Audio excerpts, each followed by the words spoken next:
ஹரி ஓம். அன்பர்கள் அனைவருக்கும் வணக்கம்.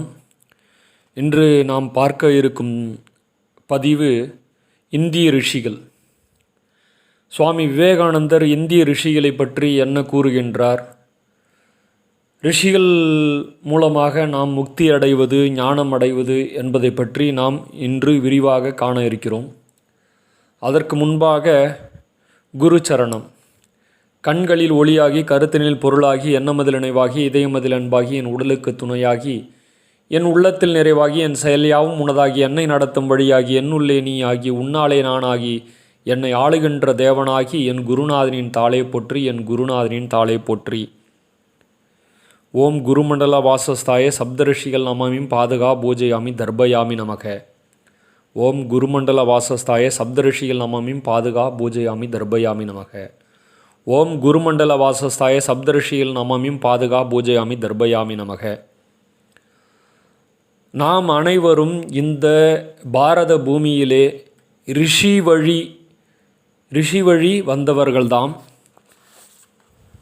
அதாவது ரிஷி வழிகள் மூலமாக ரிஷிகால் அவர்களுடைய ஜீன், அவர்களுடைய அணு, அவர்களுடைய டிஎன்ஏ, அவர்களுடைய சுய சிந்தனை நம் உள்ளத்தில், நமது உடம்பில், நமது மனத்தில், நமது ஆன்மாவில் குடிகொண்டுள்ளது. அதைத்தான் இன்று நாம் காண இருக்கின்றோம். சுவாமி விவேகானந்தர் இந்திய ரிஷிகளை பற்றி பிப்ரவரி 11 விக்டோரியா ஹாலில் பேசிய பேச்சுதான் இங்கு பதிவாக நாம் பதிவிடுகின்றோம்.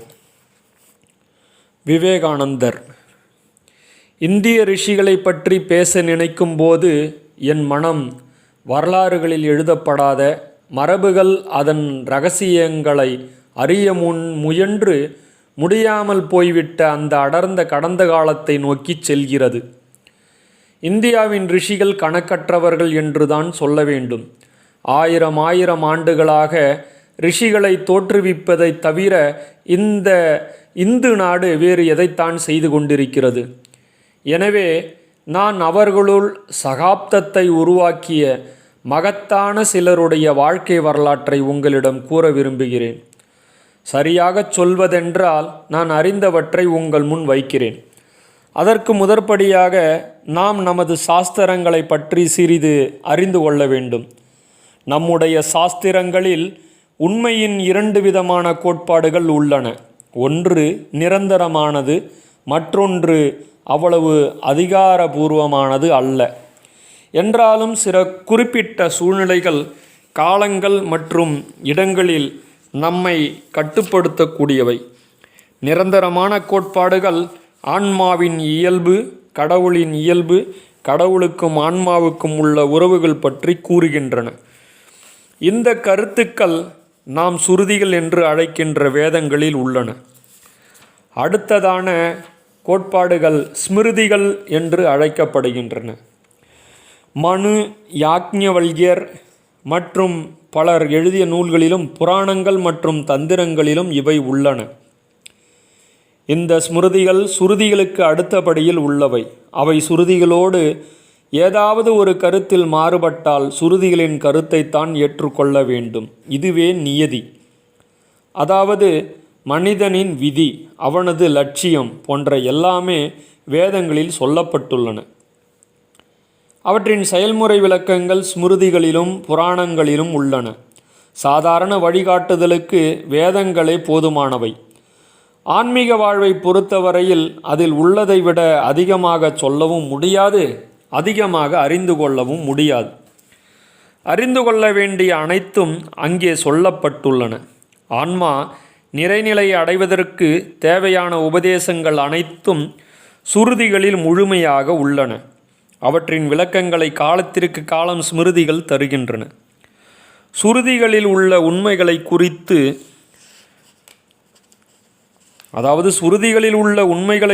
வைத்த ரிஷிகளில் பெரும்பாலானோர் ஆண்கள், சில பெண்களும் இருக்கிறார்கள். இது சுருதியின் மற்றொரு சிறப்புத்தன்மை. அவர்கள் எப்போது பிறந்தார்கள் என்பன போன்ற விவரங்கள் மிக குறைவாகவே நமக்கு தெரியும். ஆனால் அவர்களுடைய மிகச்சிறந்த சிந்தனைகள், மிகச்சிறந்த கண்டுபிடிப்புகள் எல்லாம் நம் நாட்டின் புனித இலக்கியமான வேதங்களில் பாதுகாக்கப்பட்டு வருகின்றன. மாறாக ஸ்மிருதிகளில் தனிப்பட்டவர்களின் பல விவரங்கள் உள்ளன.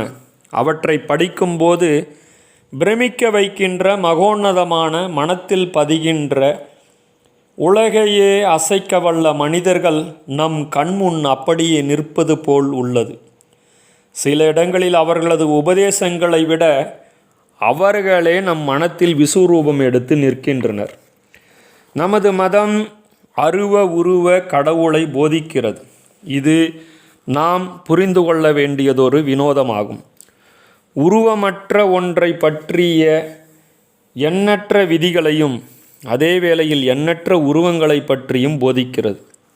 ஆனால் நம் மதத்தின் அடிப்படை ஊற்று சுருதிகளிலேயே, வேதங்களிலேயே உள்ளது. அவை முழுக்க முழுக்க நிர்குண நிலையை கூறுகின்றன. மகத்தான அவதார புருஷர்கள், தேவதூதர்கள் போன்ற அனைவரும் ஸ்மிருதிகளிலும் புராணங்களிலும் தான் வருகிறார்கள். நமது மதத்தை தவிர உலகின் பிற மதங்கள் ஒவ்வொன்றும் அதை உருவாக்கிய ஒருவரது அல்லது சிலரது வாழ்க்கையே நம்பியிருக்கின்றன. கிறிஸ்துவ மதம் இயேசுவின் வாழ்க்கையின் மீது கட்டப்பட்டுள்ளது. இஸ்லாம் முகமதுவின் வாழ்விலும், புத்த மதம் புத்தரின் வாழ்வின் மீதும், சமண மதம் ஜீனர்களின் வாழ்க்கை மீதும் கட்டப்பட்டுள்ளது. இப்படியே எல்லா மதங்களும் இந்த மனிதர்களுக்கான வரலாற்று ஆதாரங்கள் என்று அவர்கள் கூறிக்கொள்கின்ற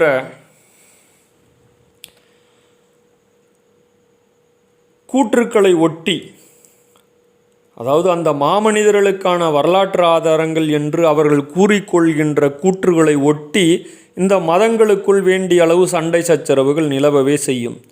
அது எதிர்பார்க்கக்கூடியதுதான். என்றாவது இந்த மனிதர்கள் வாழ்ந்ததற்கான வரலாற்று ஆதாரங்கள் ஆட்டம் காணுமானால் அந்த மதங்களும் வீழ்ந்து தூள் தூளாகிவிடும். இத்தகையதொரு விதியிலிருந்து நாம் தப்பித்து கொண்டோம். ஏனெனில் நமது மதம் மனிதர்களை அல்லாமல் கோட்பாடுகளை அடிப்படையாக கொண்டு விளங்குகின்றது என்பது சத்தியம். நாம் நமது மதத்திற்கு கட்டுப்படுகிறோம் என்றால் அதன் காரணம் அது ஒரு மகானின் அதிகாரத்திலிருந்து வந்தது என்பதனால் அல்ல. ஏன் ஒரு அவதார புருஷரின் அதிகாரத்திலிருந்து வந்தது என்பதால் கூட அல்ல. ஸ்ரீ கிருஷ்ணர் வேதங்களுக்கு அதிகாரி அல்ல, வேதங்களே ஸ்ரீ கிருஷ்ணருக்கு அதிகாரி. என்றென்றைக்கும் நிலைத்திருப்பவையான வேதங்களின் மகத்தான பிரச்சனைதான் மற்ற அவதாரங்களுக்கும் மற்ற நமது ரிஷிகளுக்கும் நமது முதல் கோட்பாடு மனிதன் நிறைநிலையை அடைவதற்கும் முக்தி பெறுவதற்கும் தேவையான அனைத்தும் வேதங்களிலே உள்ளன என்பதாகும். புதிதாக நீங்கள் எதையும் கண்டுபிடிக்க முடியாது. எல்லா அறிவுக்கும் லட்சியமானதொரு முழு ஒருமைக்கு அப்பால் உங்களால் போக முடியாது. வேதங்களில் அந்த ஒருமை ஏற்கனவே அடையப்பட்டு விட்டது. அந்த ஒருமையை கடந்து செல்வது என்பது முடியாத காரியம். தத்துவமசி, நீ அதுவாக இருக்கிறாய் என்பது எப்போது கண்டுபிடிக்கப்பட்டதோ அப்போதே மத அறிவு முழுமை பெற்று விட்டது. இது வேதங்களில்தான் உள்ளது. காலம், இடம், பல்வேறான சந்தர்ப்பங்கள் மற்றும் சூழ்நிலைகளுக்கு ஏற்ப மக்களுக்கு அவ்வப்போது வழிகாட்ட வேண்டியது மட்டுமே எஞ்சியிருந்தது. பழைய அதே புராண வழியில் மக்களை வழிகாட்டி செல்ல வேண்டியிருந்தது. அதற்காகவே அந்த மகத்தான ஆச்சாரியர்களும் மாபெரும் ரிஷிகளும் வந்தார்கள். ஸ்ரீ கிருஷ்ணரின் அந்த பிரபலமான சொற்கள் இதை தெளிவாக விளக்குகின்றன. எப்போதெல்லாம் தர்மம் குன்றி அதர்மம் தலை தூக்குகிறதோ அப்போதெல்லாம் தர்மத்தை காப்பதற்காக என்னை நானே படைத்து கொள்வேன்.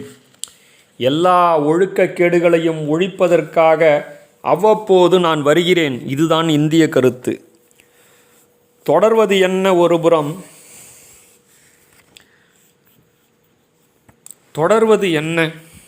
ஒருபுறம் எந்த காரணத்தையும் சாராமல் அதைவிட குறைவாக எவ்வளவுதான் மகத்தானவர்களாக இருந்தாலும், எந்த ரிஷிகளையோ எவ்வளவு அறிவுத்திறம் மிக்கவர்களாக இருந்தாலும், எந்த அவதார புருஷர்களையோ கூட அதிகாரத்திற்காக நம்பியிருக்காமல் தன் சொந்த அடித்தளத்தின் மீது நிலைத்து நிற்கின்ற நிரந்தர உண்மைகள் உள்ளன. இது இந்தியாவின் ஒரு தனிப்பெரும் நிலை என்று நாம் துணிந்து கூற முடியும். நாம் உறுதியாக சொல்வதெல்லாம் வேதாந்தம் மட்டுமே உலகம் தழுவிய மதமாக, யூனிவர்சல் ரிலீஜியனாக இருக்க முடியும். ஏற்கனவே இருக்கின்ற உலகம் தழுவிய மதம் அது ஒன்றே என்பதுதான். ஏனெனில் அது தனி மனிதர்களை அல்ல, உண்மைகளையே போதிக்கிறது. தனி மனிதன் மீது எழுப்பப்பட்ட மதம் எதுவாக இருந்தாலும் அது மனிதகுலம் முழுமைக்குமான ஒரு மதமாக இருக்க முடியாது. நம் சொந்த நாட்டிலேயே எத்தனையோ மாமனிதர்களை காண்கிறோம். ஒரு சிறிய நகரத்தையே எடுத்துக்கொள்ளுங்கள். பல்வேறு மக்கள் தங்கள் மன அமைப்பிற்கு ஏற்ப பலரை தங்கள் தலைவராக கொண்டாடுவதை காணலாம். அப்படி இருக்க முகமது ஆகட்டும், புத்தர் ஆகட்டும், இயேசு ஆகட்டும், ஒரு மனிதரை உலகம் முழுவதற்கும் மாதிரி மனிதராக எப்படி ஏற்றுக்கொள்ள முடியும்? அந்த ஒருவரிடமிருந்து, ஒரு மனிதரிடமிருந்து மட்டும் வந்தால்தான் நல்லொழுக்க, நியதி, நீதிநெறி, ஆன்மீகம், மதம் எல்லாமே உண்மையாக இருக்க இயலும் என்று எப்படி கொள்ள முடியும்? வேதாந்த மதத்திற்கு இத்தகைய தனிப்பட்ட மனிதர்களின் அத்தாட்சி தேவையில்லை. இதற்கு சாட்சி தேவையில்லை. மனிதனின் அழியா இயல்பே அதன் அத்தாட்சி. அவனது நிலையான ஆன்மீக உரிமையை அடிப்படையாக கொண்டதே அதன் நீதிநெறி. அவை ஏற்கனவே இருப்பவை, ஏற்கனவே அடையப்பட்டவை. இனி மறுபுறம் மக்களுள் மிக பெரும்பாலோருக்கு ஒரு இலட்சிய மனிதன் தேவை என்பதை அன்றே நம் மகான்கள் உணர்ந்திருந்தனர். அவர்களுக்கு ஏதாவது ஒரு உருவக்கடல் கண்டிப்பாக இருக்க வேண்டும். உருவமற்ற கடவுளை எதிர்த்து முழக்கம் செய்த அதே புத்தர் மறைந்து 50 ஆண்டுகளுக்குள் அவரது சீடர்கள் அவரையே ஒரு கடவுளாக ஆக்கிவிட்டார்கள். உருவக்கடவுள் அவசியம். ஆனால் உருவக் கடவுள்களை வழிபடுவதற்கு பதிலாக ஏன் அதைவிட சிறப்பான ஒன்று இந்த உலகத்தில் அவ்வப்போது தோன்றி நம்மிடையே உலவுகின்ற நடமாடும் தெய்வங்களை வழிபடுவது. ஏனெனில் வீண் கற்பனைகளான இந்த உருவக் கடவுளருள் 99% பேரும் வழிபட தகுதியற்றவர்களே. ஆனால் எந்த கற்பனை கடவுளையும் விட, நமது கற்பனை படைப்புகளை விட, அதாவது நம்மால் கற்பனையில் உருவாக்க முடிந்த எந்த கருத்தையும் விட இந்த நடமாடும் தெய்வங்கள் வழிபட தகுந்தவர்கள். நீங்களோ நானோ கற்பனையில் உருவாக்க முடிகின்ற எந்த கருத்தையும் விட ஸ்ரீ கிருஷ்ணர் மகத்தானவர். நீங்களோ நானோ சிந்தித்து உருவாக்க முடிகின்ற எந்த லட்சியத்தையும் விட புத்தர் என்பது மிக உயர்ந்த உயிர் துடிப்பு மிக்க நிதர்சனமானதொரு கருத்து. எனவே கற்பனை கடவுள்களை விலக்கி வைத்துவிட்டு கூட மனிதகுலம் அவர்களை போற்றி வழிபடுகின்றது. இதை நமது ரிஷிகள் அறிந்திருந்தார்கள். எனவே இந்த மாமனிதர்களையும் அவதார புருஷர்களையும் இந்தியர்கள் அனைவரும் வழிபட அவர்கள் அனுமதித்திருந்தனர். அவதாரங்களுள் மிகச் சிறந்தவராகிய ஸ்ரீ கிருஷ்ணர் இன்னும் ஒருபடி மேலே செல்கிறார். எந்த மனிதனிடமாவது அசாதாரணமான ஆன்மீக சக்தி வெளிப்படுமானால் நான் அங்கே இருக்கிறேன் என்பதை அறிந்து கொள். என்னிடமிருந்தே அந்த சக்தி வெளிப்படுகிறது என்கிறார் அவர். உலகம் முழுவதிலும் உள்ள அவதார புருஷர்களையும் இந்துக்கள் வணங்குவதற்கான கதவை இந்த கருத்து திறந்து விடுகிறது. எந்த நாட்டில் வேண்டுமானாலும் தோன்றிய எந்த மகானையும் ஒரு இந்து வழிபட முடியும். கிறித்தவர்களின் சர்ச்சுக்கும் முகமதியர்களின் மசூதிக்கும் சென்றும் நாம் வழிபடுகிறோம். இது நல்லது. ஏன் வழிபடக்கூடாது? நான் முன்பே சொல்லியது போல் நம்முடையது உலகம் தழுவிய மதம். எல்லா கருத்துக்களையும் தன்னுள் சேர்த்து கொள்ளும் அளவிற்கு அது பரந்தது. தற்போது உலகில் காணப்படுகின்ற மத லட்சியங்கள் அனைத்தையும் அதில் உடனேயே சேர்த்து கொள்ளலாம். அது மட்டுமின்றி எதிர்காலத்தில் வரப்போகின்ற லட்சியங்களையும் சேர்த்து அணைத்து கொள்வதற்கு நம்மால் அமைதியாக காத்திருக்கவும் முடியும்.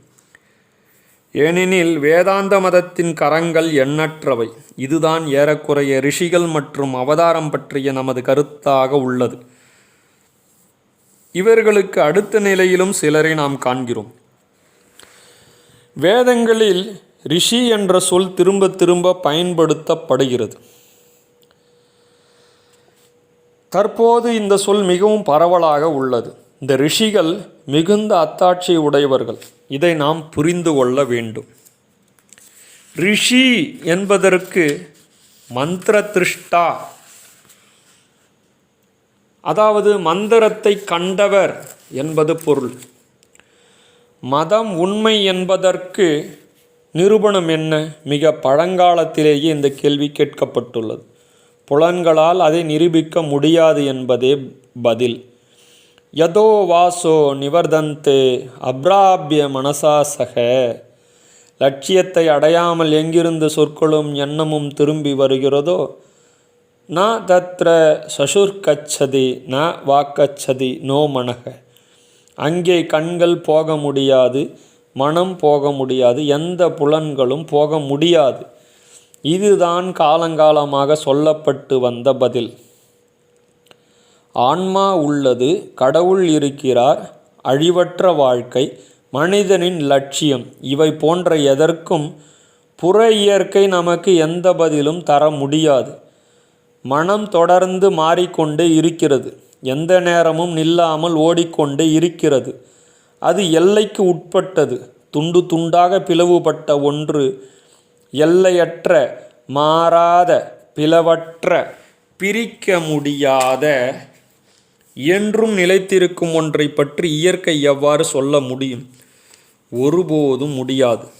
உயிரற்ற ஜடப்பொருளிலிருந்து பதிலை பெற மனிதகுலம் முயன்ற போதெல்லாம் அதன் விளைவுகள் எவ்வளவு நாசகரமானதாக இருந்தது என்பதை வரலாறு காட்டுகிறது. வேதங்கள் முழங்குகின்ற அந்த அறிவு பின் எப்படி வரும்? ரிஷியாக இருப்பதன் மூலமே அது வரும். அந்த அறிவு புலன்களில் இல்லை.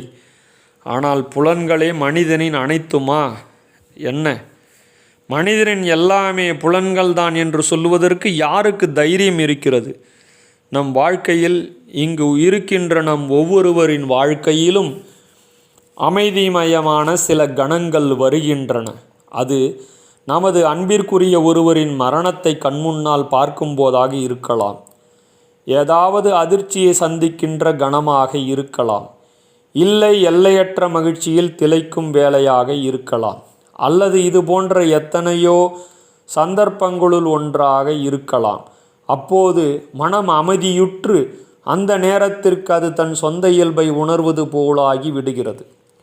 சொற்கள் எட்ட முடியாத, மனம் செல்ல முடியாத, அனைத்திற்கும் அப்பாலுள்ள எல்லையற்ற ஒன்றின் காட்சி கன நேரத்திற்கு நமக்கு கிடைத்தது போலாகி விடுகிறது.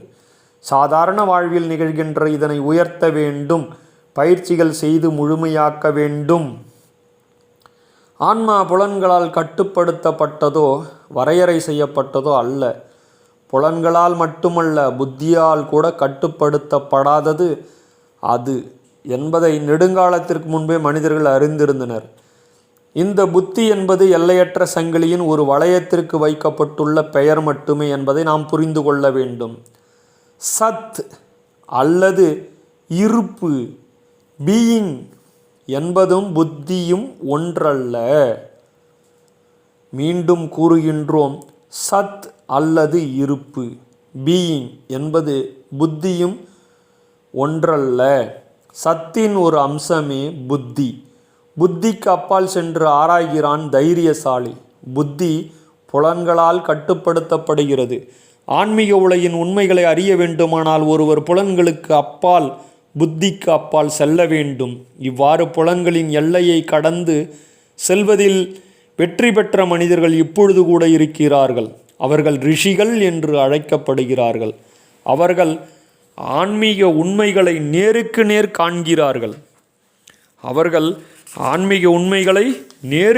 காண்கிறார்கள். எனவே வேதங்கள் உண்மையானவை என்பதற்கு நிரூபணம் இதோ எனக்கு முன் இருக்கின்ற மேஜைக்கான நிரூபணம்தான். அதாவது பிரத்யட்ச அனுபவம் என்பதுதான். இந்த மேஜையின் புலன்களால் பார்க்கிறேன். ஆன்மீக உண்மைகளை ஆன்மாவின் உயர் உணர்வு நிலைகளில் காண்கிறோம். இந்த ரிஷி நிலை காலம், இடம், பால், இனம் இவைகளை கடந்தது. இந்திய ரிஷி நிலை என்பது ரிஷிகளின் வழியில் தோன்றிய ஆரியர், ஆரியர் அல்லாதவர், மிலேச்சர் அனைவருக்கும் பொது சொத்து என்று தைரியமாக முழங்குகிறார் வாத்ஸ்யாயனர். இதுதான் வேதங்களில் உள்ள ரிஷி நிலை. இந்திய மதத்தின் இந்த லட்சியத்தை நாம் நினைவில் கொள்ள வேண்டும். பிற நாடுகளும் இதனை நினைக்க வேண்டும், கற்றுக்கொள்ள வேண்டும் என்று நான் விரும்புகிறேன். அப்போதுதான் உலகத்தில் சச்சரவுகளும் சண்டைகளும் குறையும்.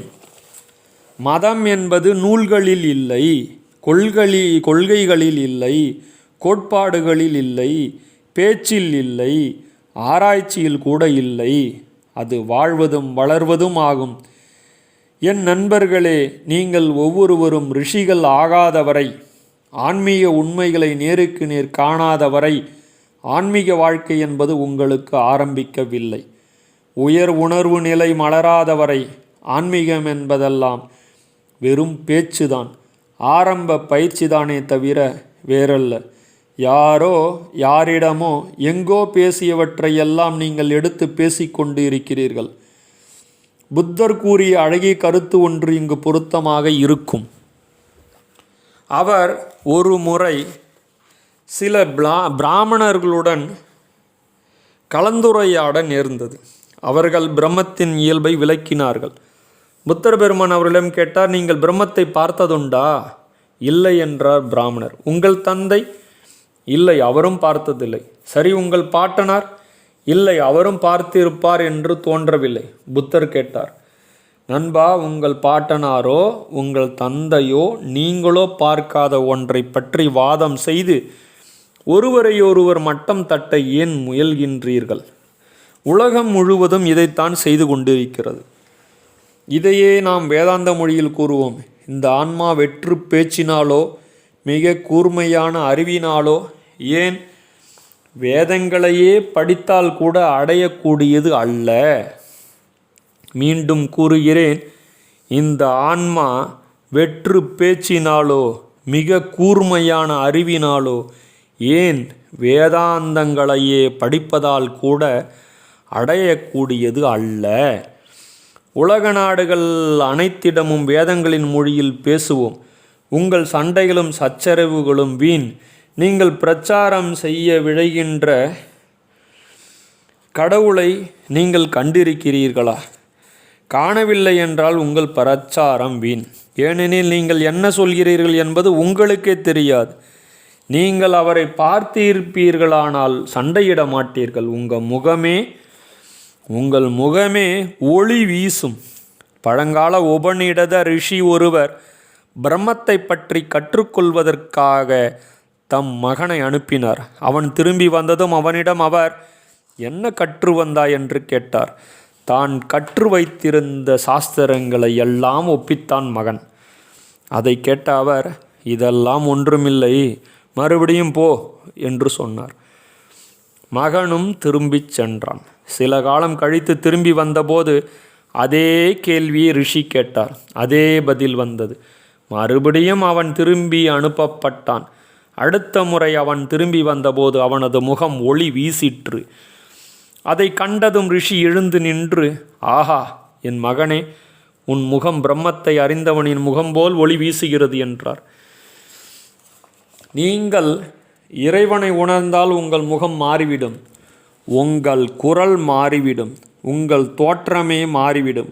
நீங்கள் மனித குலத்திற்கு ஒரு வரப்பிரசாதமாக இருப்பீர்கள். ரிஷியை தடுக்க யாராலும் முடியாது. நமது மதத்தின் லட்சியமான ரிஷி நிலை இதுதான். மற்றபடி இந்த பேச்சுக்கள், வாதங்கள், தத்துவங்கள், துவைதங்கள், அத்வைதங்கள், ஏன் வேதாந்தங்கள் கூட வெறும் படிக்கற்களே, இரண்டாம் நிலையில் உள்ளவைகளே. நேரடி அனுபவமே முதன்மையானது. வேதங்கள், இலக்கணம், வானநூல் போன்ற எல்லாமே இரண்டாம் நிலையில் உள்ளவைதான். மாறாத ஒன்றை நாம் உணரும்படி எது செய்கிறதோ அதுவே மேலான அறிவு. அதனை உணர்ந்தவர்கள் ரிஷிகள். அவர்களையே நாம் வேதங்களில் காண்கிறோம். மேலும் ரிஷிநிலை என்பது ஒரு தனி நிலை. உண்மை இந்துக்களாகிய நாம் ஒவ்வொருவரும் ஒரு நாள் இல்லாவிடில் ஒரு நாள் இந்த நிலையை அடைந்தே ஆக வேண்டும். ஒரு இந்துவை பொறுத்தவரை ரிஷி நிலையை அடைவது என்பது முக்தி பெறுவதே, ஞானம் பெறுவதே. இது நமக்கு தெரிய வேண்டிய ஒன்று. கோட்பாடுகளை நம்புவதோ, ஆயிரக்கணக்கான கோயில்களுக்கு போவதோ, உலகத்தில் உள்ள எல்லா நதிகளிலும் குளிப்பதோ அல்ல. ரிஷியாவதே, மந்திர திருஷ்டா ஆவதே முக்தி, முக்தி பெறுதல். மந்திர திருஷ்டா ஆவதே முக்தி, முக்தி பெறுதல். ரிஷியாவதே, மந்திர திருஷ்டாவதே முக்தி, முக்தி பெறுதல். பிற்காலத்திற்கு வரும்போது உலகையே அசைத்த பல மகரிஷிகளையும் மகத்தான அவதார புருஷர்களையும் காண்கிறோம். அவர்கள் பலர். பாகவத புராணத்தின்படி அவர்களின் எண்ணிக்கை கணக்கற்றது. அவர்களுள் ராமரும் கிருஷ்ணரும் இந்தியாவில் அதிகமாக வழிபடப்படுகின்ற இருவர் ஆவர். ராமர் வீர காலத்தின் லட்சிய புருஷர், சத்தியம் மற்றும் ஒழுக்கத்தின் திரண்ட வடிவம், லட்சிய மகன், லட்சிய கணவன், லட்சிய தந்தை, இவைகளுக்கு மேலாக லட்சிய மன்னன். இந்த ராமரை நம்முன் வைப்பவர் வால்மீகி மகரிஷி. மகத்தான கவிஞரான வால்மீகி ராமரின் வாழ்க்கையை எழுதியிருப்பது போன்ற அவ்வளவு தூய்மையான, இனிய, அழகிய, அதே வேளையில் எளிமையான மொழியை வேறெங்கும் காண முடியாது. சீதையை பற்றி என்ன சொல்வது? உலகம் முழுவதும் உள்ள கடந்த கால இலக்கியங்கள் முழுவதையும் அலசி பாருங்கள். அதுபோலவே எதிர்கால இலக்கியங்களையும் முடிந்தால் ஆராயுங்கள். இன்னொரு சீதையை நீங்கள் காண முடியாது. இது உறுதி, இது சத்தியம். சீதை இணையற்றவள். இனி அதை போல் ஒரு பாத்திரத்தை படைக்க முடியாது என்னும்படி அவள் படைக்கப்பட்டுள்ளாள். ஒருவேளை ராமர்கள் பலர் இருக்கலாம், ஆனால் இரண்டாவதாக ஒரு சீதை இருக்கவே முடியாது என்றுதான் சொல்ல வேண்டும். உண்மையான இந்திய பெண்மை பார்க்கப்பட வேண்டிய அச்சு அவள். ஏனெனில் பூரண பெண்மை என்பதன் இந்திய லட்சியங்கள் அனைத்தும் அந்த ஒரு சீதையின் வாழ்க்கையிலிருந்தே தோன்றியிருக்கின்றன. கடந்த ஆயிரக்கணக்கான ஆண்டுகளாக இந்தியாவின் ஆண், பெண், குழந்தைகள் அனைவரின் வழிபாட்டை பெற்றவாறு வாழ்ந்து கொண்டிருக்கிறாள் அவள். பெருமைக்குரிய இந்த சீதை தூய்மையினும் தூய்மையானவள், பொறுமைக்கும் சகிப்புத்தன்மைக்கும் உறைவிடமாக திகழ்ந்தவள். துன்ப வாழ்வை ஒரு சிறு முணுமுணுப்பும் இல்லாமல் தாங்கி துயரப்பட்டவள். அவள் கற்பின் திருவுரு, தூய்மையின் உறைவிடம். அவள் மக்களின் லட்சியம், தேவர்களின் லட்சியம். அந்த மகத்தான சீதை நம் தேசிய தேவியாக எப்போதும் நிலைத்து வாழ்வாள். சீதை பற்றி அறியாத யாரும் இருக்க மாட்டார்கள். எனவே இங்கு எந்த விளக்கும் தேவையில்லை. நமது புராணங்கள் எல்லாம் மறையலாம், வேதங்கள் கூட அழிந்து போகலாம், நமது சமஸ்கிருத மொழி ஒரே அடியாக அழிந்து போகலாம். ஆனால் இந்த நாட்டில் 5 இந்துக்கள் உயிர் வாழ்ந்தாலும் கூட, அவர்கள் கொச்சை மொழி பேசினாலும் கூட அங்கு சீதையின் கதை இருக்கவே செய்யும். என் வார்த்தைகளை குறித்து கொள்ளுங்கள். இவள் நம் இனத்தின் உயிரோட்டத்தில் ஊடுருவி இருக்கிறாள். இந்துக்களுக்கான ஆண், பெண் ஒவ்வொருவரின் இரத்தத்திலும் கலந்திருக்கிறாள். நாமெல்லாம் சீதையின் குழந்தைகள். பெண்களின் முன்னேற்றம் என்ற பெயரில் அவர்களை சீதை லட்சியத்திலிருந்து விலகச் செய்தால் அந்த முயற்சிகள் தோல்வியையே தழுவும். அதையே நாம் அனுதினமும் கண்டு வருகிறோம். சீதையின் அடியொற்றியே நம் பெண்கள் வளர வேண்டும், முன்னேற வேண்டும். அது ஒன்றே வழி. அடுத்து நாம் எடுத்துக்கொள்பவர் பல்வேறு வடிவங்களில் வழிபடப்படுபவர். ஆண்களும் அதுபோலவே பெண்களும் குழந்தைகளும் அதுபோலவே வளர்ந்தவர்களும் விரும்பி போற்றுகின்ற லட்சிய புருஷர் அவர். பாகவத புராணத்தை எழுதியவர். அவரை அவதார புருஷர் என்று சொல்லியதுடன் திருப்தி அடையாமல் மற்ற அவதாரங்கள் எல்லாம் கடவுளின் அம்சங்கள் மட்டுமே, கிருஷ்ணரோ முழு முதற் கடவுளே என்று குறிப்பிட்ட ஸ்ரீ கிருஷ்ணரைத்தான் நான் இங்கு குறிப்பிடுகிறேன். அவரது பலமுக பரிமாணங்களை பார்க்கும்போது அத்தகைய பாராட்டுகளால் அவரை வர்ணிப்பதில் விசித்திரம் எதுவும் இல்லை என்று தோன்றுகிறது. அவர் மிகவும் ஆச்சரியமான சந்நியாசி. அதே வேளையில் மிக ஆச்சரியமான இல்லறவாசி. அவரிடம் ஆச்சரியகரமான ரஜஸ், அதாவது அதிகாரம் இருந்தது. அதே நேரத்தில் மிக ஆச்சரியமான துறவு உணர்வுகளுக்கு இடையில் அவர் வாழ்ந்தார். மிக ஆச்சரியமான துறவு உணர்வுகளுக்கு இடையில் அவர் வாழ்ந்தார். கீதையை படிக்காமல் கிருஷ்ணரை புரிந்து கொள்ள முடியாது. தமது போதனையின் திரண்ட வடிவம் அவர். தாங்கள் பிரச்சாரம் செய்ய வந்த உண்மையின் நடைமுறை விளக்கங்களாகவே ஒவ்வொரு அவதார புருஷர்களும் வாழ்ந்தார்கள். பகவத்கீதையை போதித்தவரான ஸ்ரீ கிருஷ்ணரின் வாழ்வு அந்த தெய்வீக கவிதையான கீதையின் விளக்கமாகவே திகழ்ந்தது. பற்றின்மைக்கு ஒரு சிறந்த எடுத்துக்காட்டாக அவர் விளங்கினார். தமது மணிமுடியை துறப்போதோடு மட்டுமல்லாமல் அதை விட்டு விடுகிறார். பின்னர் அதை பற்றி அவர் கவலைப்படவே இல்லை. இந்தியாவின் தலைவர் அவர். அவரது ஆணையில் மன்னர்கள் முடி துறந்தார்கள். ஆனால் தாம் மன்னராக அவர் ஒருபோதும் விரும்பவில்லை. கோபியருடன் ஆடி கழித்த எளிய கிருஷ்ணராகவே எப்போதும் இருந்தார் அவர்.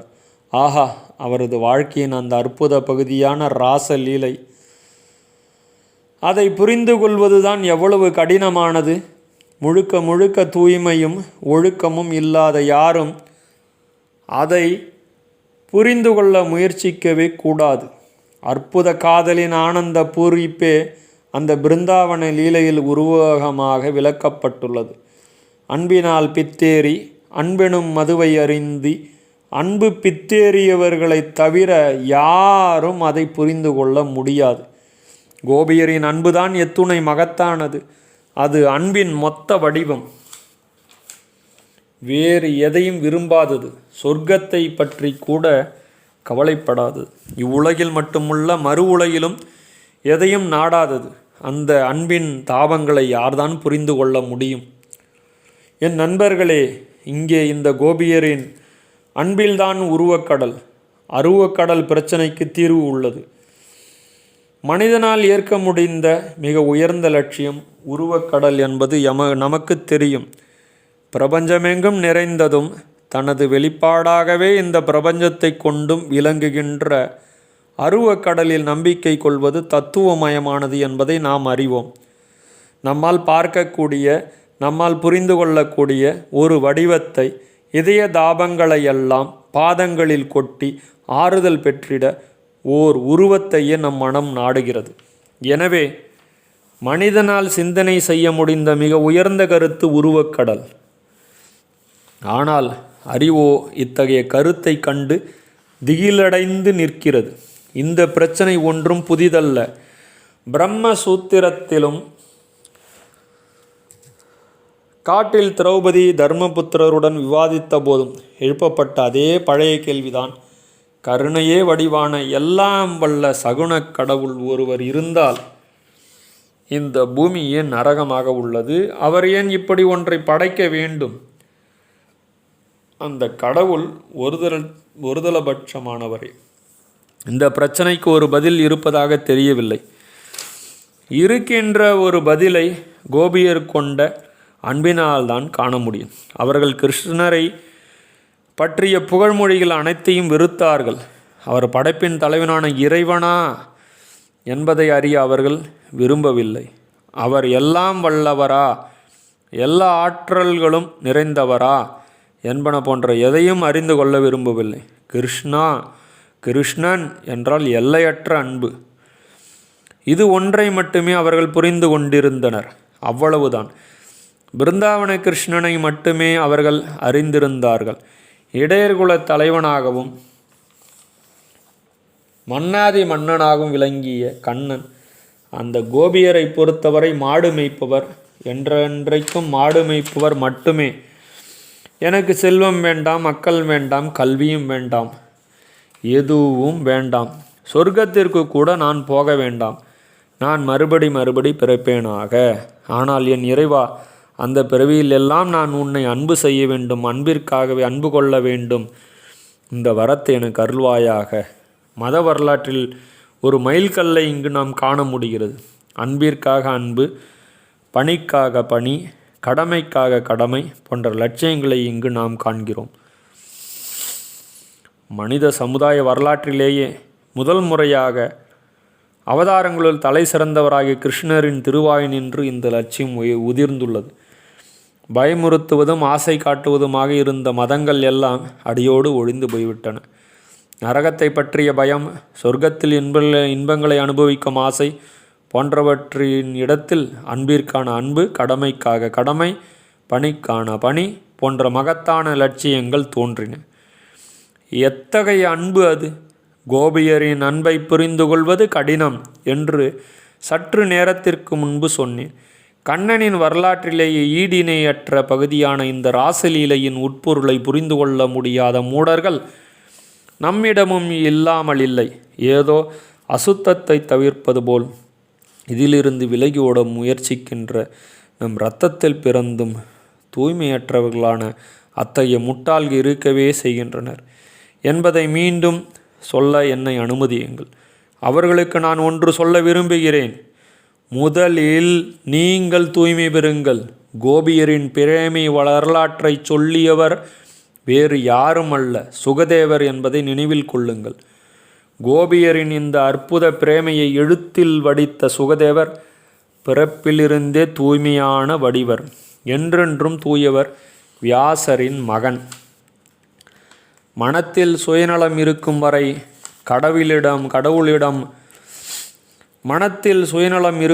கடவுளிடம் அன்பு தோன்றுவது சாத்தியம் அல்ல. சுயநல அன்பு வெறும் வியாபாரமே தவிர வேறு அல்ல.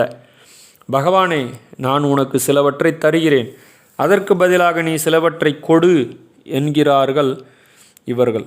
உடனே பகவான், நீ என்னதை செய்யாமல் இருந்தால் உன்னை நான் உன் மரணத்திற்கு பின்னர் கவனித்துக் கொள்கிறேன் என்பார்.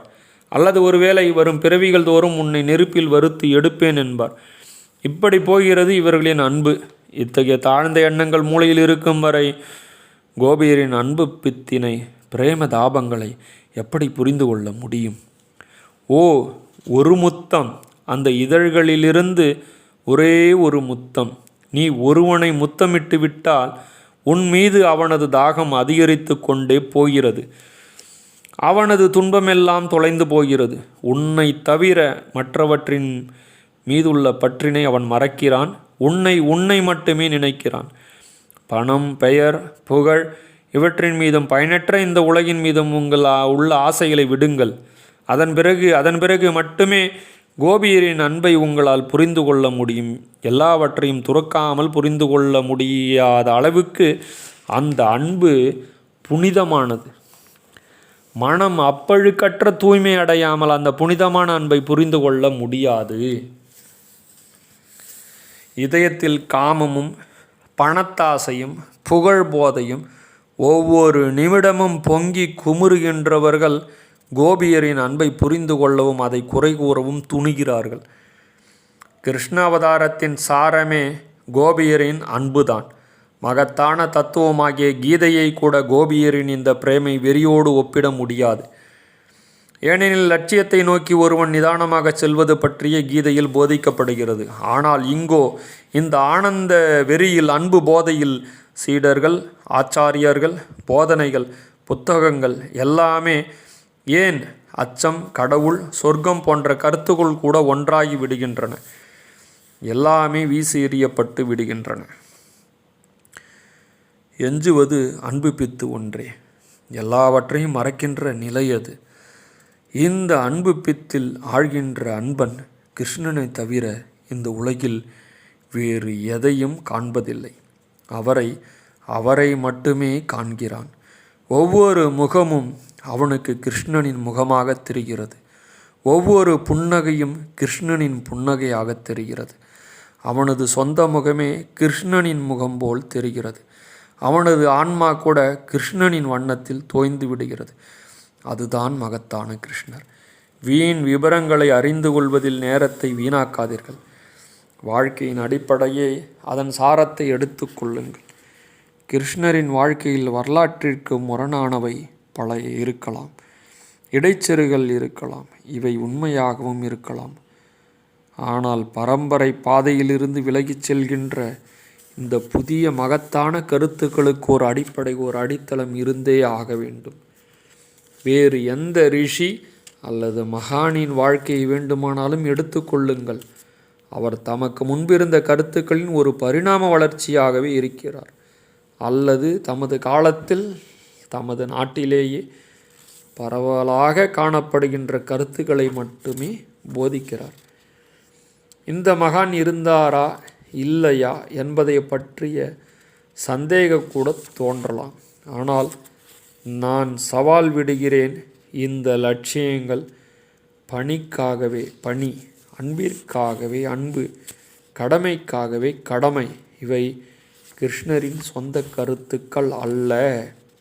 இந்த கருத்துக்களில் முதலில் வெளிப்படுத்திய வேறொருவர் இருக்கிறார் என்பதை நிரூபியுங்கள் பார்க்கலாம். முடியாது. இந்த கருத்துக்கள் வேறு யாரிடமிருந்தும் கடனாக வாங்கப்பட்டிருக்க முடியாது. கிருஷ்ணர் பிறந்தபோது அவை காற்றிலே மிதந்து கொண்டிருக்கவில்லை. கிருஷ்ணன் பகவான் தான் முதலில் அதை வெளிப்படுத்தியவர். அவரது சீடரான வியாசர் அதை மனிதகுலம் முழுவதற்கும் பிரச்சாரம் செய்தார். இது மிக உயர்ந்த கருத்து. கிருஷ்ணரின் பரிமாணங்களுள் நாம் பெறக்கூடிய மிக உயர்ந்த பரிமாணம் கோபிஜன வல்லபர், பிருந்தாவன கோபியரின் காதலன். அந்த அன்பை பித்து உங்கள் மூளையில் புகுமானால், ஆசீர்வதிக்கப்பட்ட அந்த கோபியரை நீங்கள் புரிந்து கொள்ள முடியுமானால், அப்போதுதான் அன்பு என்றால் என்ன என்பதை நீங்கள் புரிந்து கொள்வீர்கள். உலகமே மறந்து போய், மற்ற எல்லா எதிர்பார்ப்புகளும் ஒழிந்து போய், வேறெந்த நோக்கமும் உண்மையை தேடும் ஆசை கூட இல்லாமல் உங்கள் இதயம் தூய்மை அடைய வேண்டும்.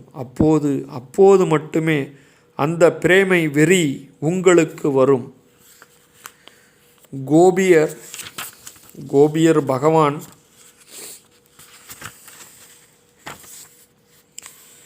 ஏனெனில் ஆன்மா தூளத்திலிருந்து நுண்ணிலைக்கு, பின்னர் நுண்ணிலையிலிருந்து அதிநுண்ணிலைக்கு மெல்ல மெல்ல படிப்படியாக மேலே சென்று கடைசியில் தன் லட்சியமான பிரம்மத்தை அடைகிறது.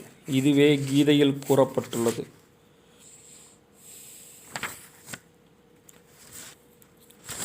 கீதையில் கர்மகாண்ட பகுதி கூட எடுத்து கொள்ளப்பட்டுள்ளது.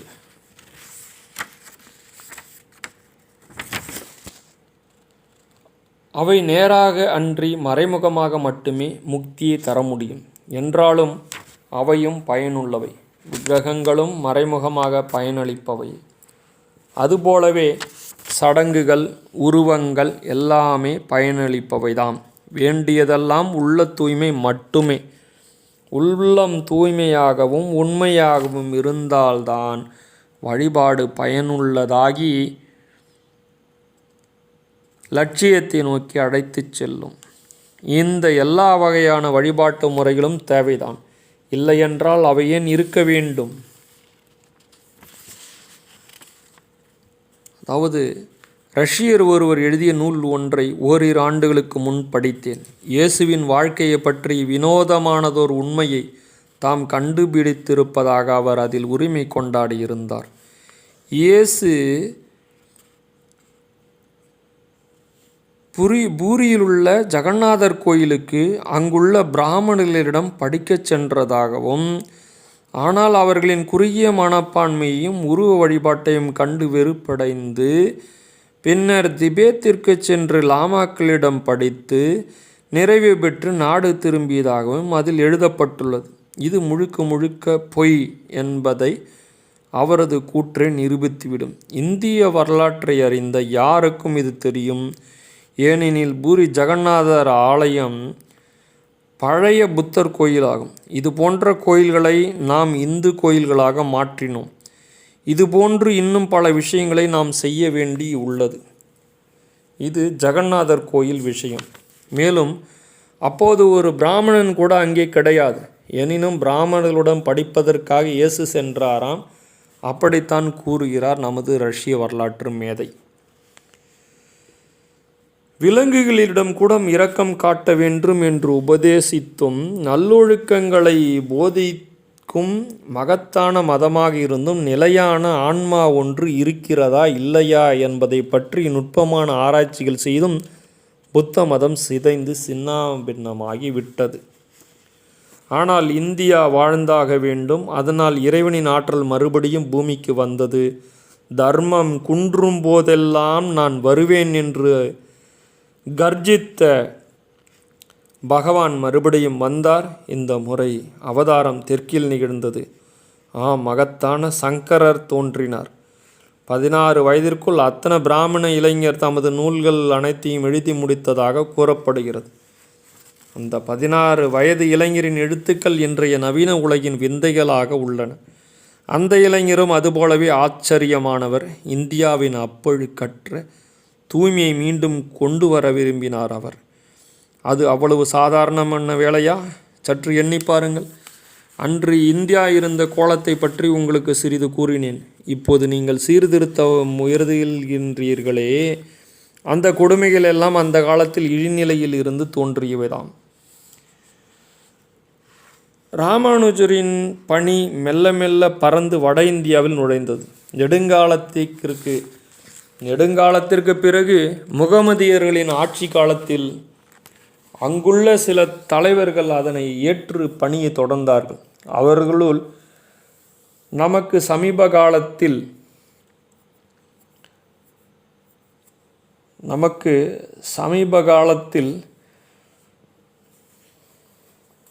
தோன்றிய தலை சிறந்த ஒருவர் சைத்தன்யர்.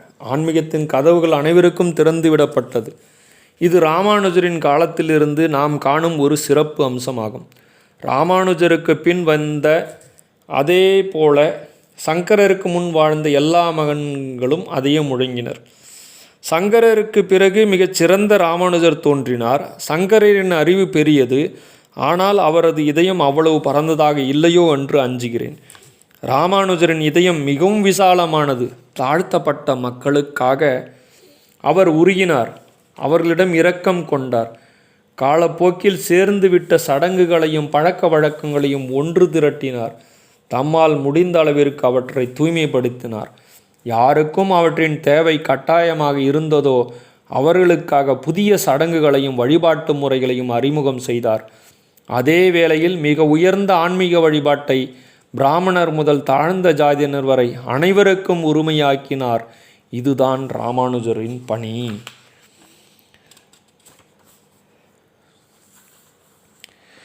ஸ்ரீ ராமகிருஷ்ண பரமஹம்சர் ஒரு விசித்திரமான மனிதர்.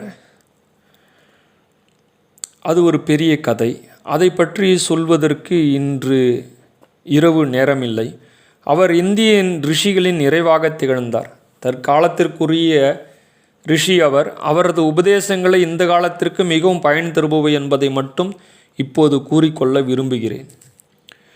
அவருக்கு பின்னணியில் செயல்பட்டது தெய்வீக ஆற்றல் என்பதை நீங்கள் தெரிந்து கொள்ள வேண்டும். யாருக்கும் தெரியாத, யாரும் கேள்விப்படாத ஒரு கிராமத்தில் ஏழை அர்ச்சராக பிறந்த அவர் இன்று ஐரோப்பியாவிலும் அமெரிக்காவிலும் ஆயிரக்கணக்கான மக்களால் வழிபடப்படுகிறார்.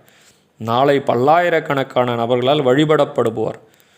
இறைவனின் திட்டங்களை யார் அறிவார்? என் சகோதரர்களே, விதியின் கைகள் உங்களுக்கு தெரியவில்லை என்று சொன்னால் நீங்கள் உண்மையில் குருடர்கள், பிறவி குருடர்கள். நேரம் கிடைத்து வாய்ப்பு கிடைக்குமானால் அவரை பற்றி மேலும் பேசுவோம். ஆனால் இப்போது ஒன்றை மட்டும் சொல்ல விரும்புகிறேன். உங்களிடம் நான் உண்மையான ஏதாவது ஒரு வார்த்தை பேசி இருந்தேனானால் அது அவருடையது மட்டுமே. உண்மையில்லாத தவறான மனித இனத்திற்கு நன்மையை தராத எதையாவது நான் பேசியிருந்தால் அவையெல்லாம் என்னுடையவே. அதற்கு பொறுப்பாளி யானே.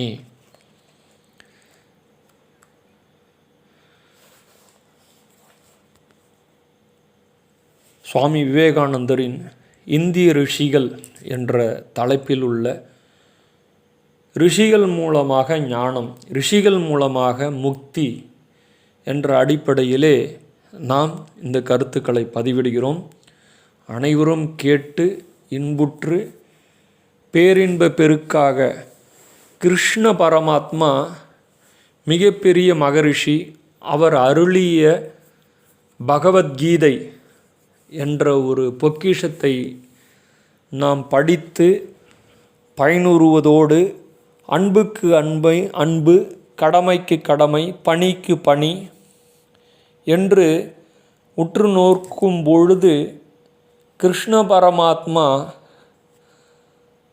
கோபியர்களுடைய அன்புக்கு பாத்திரப்பட்டவராக இருந்தாரானால் இன்றும் ஆண் பெண் நட்பு என்பது அவ்வாறு இருக்க வேண்டும்.